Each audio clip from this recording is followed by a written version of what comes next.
안녕하세요. 더하임유학의 김영주 원장입니다. 이번 시간에는 송도 글로벌 캠퍼스 입시의 꽃이라고도 할 수 있는 에세이에 관련해서 다뤄보도록 하겠습니다.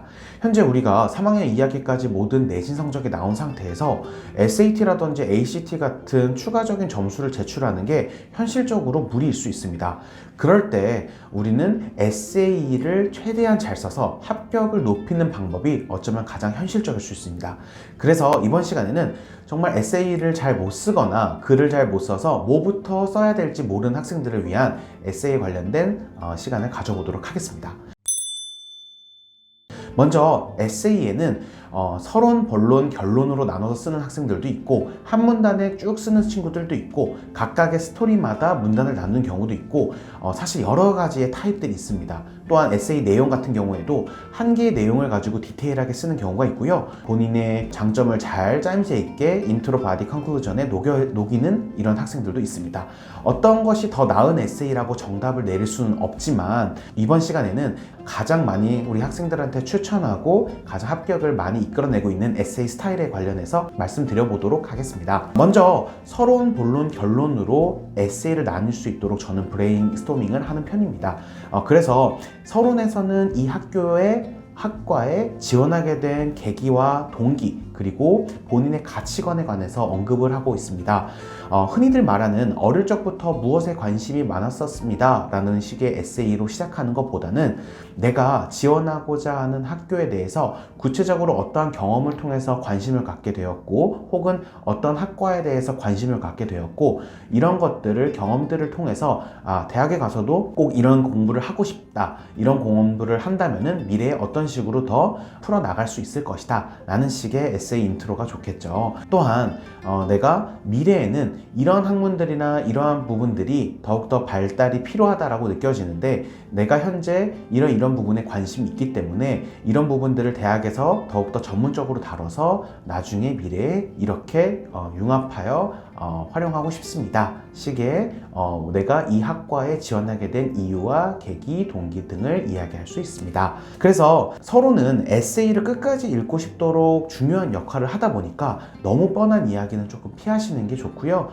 가능하면은 나의 색깔을 좀 보여줄 수 있고 또한 이 에세이를 끝까지 읽고 싶도록 조금 더 특별한 이야기를 다뤄보면 좋을 것 같습니다. 본론은 내가 준비된 점을 서술합니다. 서론과 결론 부분에서 아무리 뭐가 될 거다, 사회에 어떻게 기여할 것이다 등등 말하는 것이 신뢰가 느껴지려면은 내가 고등학교 시절 동안 어떤 것들이 준비되어 있는지, 편입이라면 대학 시절 동안 어떤 것들을 준비해 왔었는지 이런 부분들이 어필되어야겠죠. 그래서 본론을 하나로 쓰기도 하고 또 두 개로 나눠서 쓰기도 하는데요. 두 개로 나눈다면은 먼저 바디 1에는 학업적인 경험을 바탕으로 내가 어떤 수학적인 재능이라든지 아니면 영어적인 재능이라든지 이런 것들을 어필하기 위한 학업적인 부분들을 다루어서 예를 들어서 경제학과에 지원한다 그러면 경제학 동아리라든지 그런 전공에 맞는 학업에 관련된 부분들을 바디 1에 녹이시고요. 바디 2 같은 경우에는 내가 봉사활동이라든지 조금 더 특수하게 학교 외에 했던 활동이라든지 혹은 내가 성적이 낮은 이유라든지 아니면 에듀케이션 갭 이어 동안 내가 어떤 것들을 해왔나라든지 조금 더 특수한 상황에 대해서 이야기할 수 있을 것 같아요. 그래서 바디 1과 바디 2를 나눠서 한쪽엔 학업적인 경험들, 한쪽엔 실무적인 경험들 이런 조금의 차별화되어 있게 바디 1, 2를 작성하시는 것도 좋은 방법이라고 생각합니다. 결론 같은 경우에는 너무 추상적이게 쓰지 않았으면 좋겠어요. 예를 들어서 10년 뒤 이야기를 하거나 목표하고자 하는 것이 너무나도 추상적인 대상에 대해서 얘기를 했을 때 학교는 이 학생에 대해서 단순히 입학해서 어떻게 앞으로 이어나갈지에 대해서도 궁금한데 막연한 10년 뒤, 20년 뒤 얘기를 한다면은 우리 학생이 우리 학교에서 일단 잘 할 수 있을까? 이런 부분이 조금 더 궁금할 것 같아요. 그래서 입학해서부터의 학업 계획도 좋고요. 그 다음에 입학하고 1, 2년 이후에 대한 졸업 계획에 대해서 작성하는 것은 좋습니다. 그래서 전반적인 에세이가 너무나도 추상적이지 않도록 구체적이게 썼으면 좋겠고요.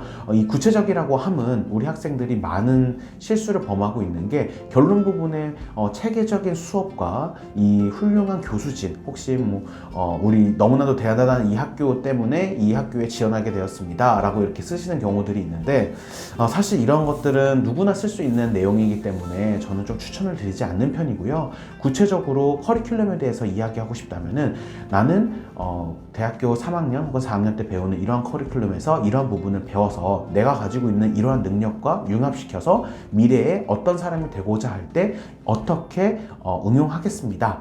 이런 식의 구체적인 내용이 들어가 있는 것을 저는 추천드리고 있습니다.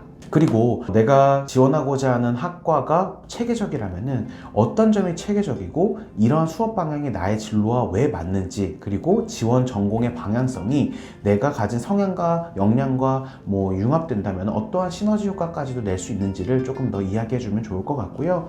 그래서 제가 이렇게까지 구체적으로 쓰는 이유에 대해서 말씀드리자면은 입장 바꿔서 입학처 입장에서 우리 학교에 오고자 하는 학생이 우리 학교의 스케줄이라든지 그 다음에 커리큘럼이라든지 이런 부분을 확실히 꿰뚫고 있어서 우리 학교를 잘 이렇게 응용할 수 있고 본인의 것으로 만들 수 있겠구나 라는 학생이 아무 생각 없이 그냥 나의 했던 활동을 쭈루룩 리스트 형식으로 쓰는 학생보다는 훨씬 더 뽑고 싶을 것 같아요.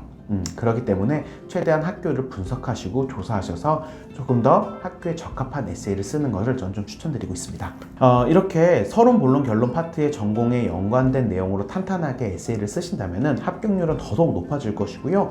아까도 말씀드렸지만 에세이는 정답이 있는 게 아닙니다. 그렇기 때문에 제가 말씀드린 에세이 형식보다 훨씬 더 창의적이게 쓰셔도 저는 추천하고 있고요. 조금 더 나은 에세이를 쓸 수 있도록 한 번 더 고민해 보시고 본인의 색깔과 본인의 장점을 더욱더 어필할 수 있도록 최대한 성실하게 쓰시는 것도 저는 꼭 추천드리고, 글자 수 관련해서는 제한된 글자 수가 있다면 최대한 그 제한된 글자 수에 맞추거나 혹은 더 쓸 수 있다면 더 쓸 수 있어서 나의 장점에 대해서 더욱더 잘 써줬으면 좋겠습니다. 오늘 에세이 영상 같은 경우에는 에세이에 대해서 전혀 기초가 없거나 그리고 어떻게 쓸지 고민하고 있는 학생들을 위한 참고 영상이라고 생각하시면 될 것 같고요. 여기서 더 한 단계 나은 에세이를 쓰려면 저랑 조금 더 상의가 더 필요할 것 같아요.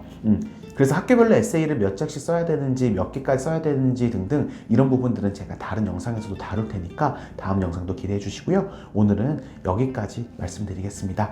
여러분의 입시에 도움이 되었으면 좋겠습니다. 감사합니다.